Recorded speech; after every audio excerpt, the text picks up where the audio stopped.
بسم اللہ الرحمن الرحیم۔ السلام علیکم۔ کل کیا ہوگا وہ مجھے معلوم ہو جائے۔ کہتے ہیں کہ کسی نے حضرت موسیٰ علیہ السلام سے یہ دعا کرانا چاہی کہ مجھے کل کی بات معلوم ہو جایا کرے کہ میری تقدیر میں کیا ہے۔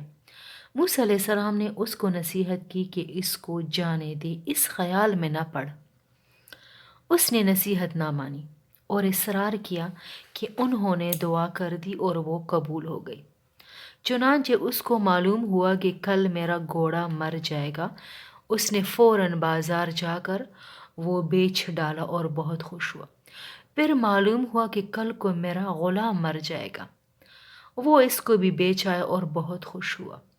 پھر معلوم ہوا کہ کل کو میں مر جاؤں گا۔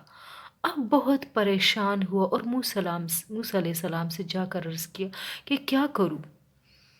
وہی آئی کہ اس سے کہہ دو کہ تجھ کو منع کیا تھا کہ اس خیال میں نہ پڑ کہ کل کی بات معلوم ہو جایا کرے۔ تو نے نہ مانا، آخر تو نے اس کا نتیجہ دیکھا۔ اصل یہ ہے کہ تیرے گھر پر ایک بلا آنے والی تھی۔ ہم نے چاہا جانور پر پڑ جائے، تو نے اس کو جدا کر دیا۔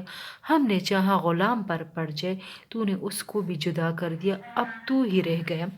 اگر تجھ کو پہلے سے آئندہ کی خبر نہ ہوتی تو گھوڑا اور غلام کیوں بیچا جاتا اور تو موت کے منہ میں کیوں پڑتا؟ اس سے معلوم ہوا کہ اپنی مصلحت انسان نہیں سمجھتا۔ دیکھ کہ اس شخص کو کل کی بات معلوم کرنے سے کیسی پریشانی اٹھانی پڑی۔